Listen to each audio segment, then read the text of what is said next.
So the first question is, kapag naghabol ang taong iniwanan, kahinaan ba ito o katapangan? Kapag naghabol ang taong iniwanan, kahinaan ba to o katapangan? Nung naghahabol, Kunyari si ano, Hinahabol Ray. na si... kunyari iniwan ka nung... May nagka-ex ka na ba, Gian? Meron po. Kunyari ex mo hinahabol ka, katapangan ba yun o kahinaan? Go, Gian. Ang masasabi ko doon, katapangan yun. Kasi syempre, ina-express mo lang yung sarili mo. Parang pinapakita mo lang kung ano yung nafe-feel mo. Kaya mo hinahabol yung tao, ibig sabihin nun, may lakas ka pa. Ibig sabihin, kaya mo pa. Pero kung hindi na, hindi mo naman nahabulan, di ba? So, yun lang ang masasabi ko, guys. So, hindi siya kahinaan, kundi kalakasan siya. So, yung paghahabol, guys, hindi ibig sabihin nun, Di ba yun ang ayun ending na- nun? Ayun, basta.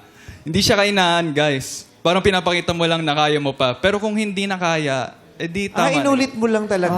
Hindi yan kasi kahinaan yun, guys. Sa kahinaan.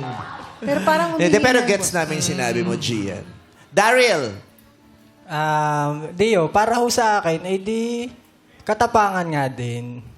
Ay, gawa na, gawa ng, hindi mo naman hahabulin nga naman yung tao kung wala ka nang nararamdaman. Tsaka, pinapakita mo lang sa kanya na minahal mo siya, na humihingi siya ng pagkakataon na kung, kahit na nasa bingit na ng end yung inyong relationship is gumagawa pa rin siya ng paraan.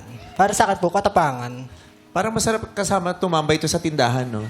Yung inom lang kayo Royal, tapos tortillos lang, no? Tapos ang dami yung pinag-uusapan. Kwentuhan lang kayo.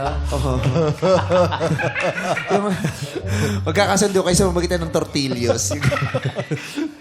Thank you, Daryl. Mark! Hello po.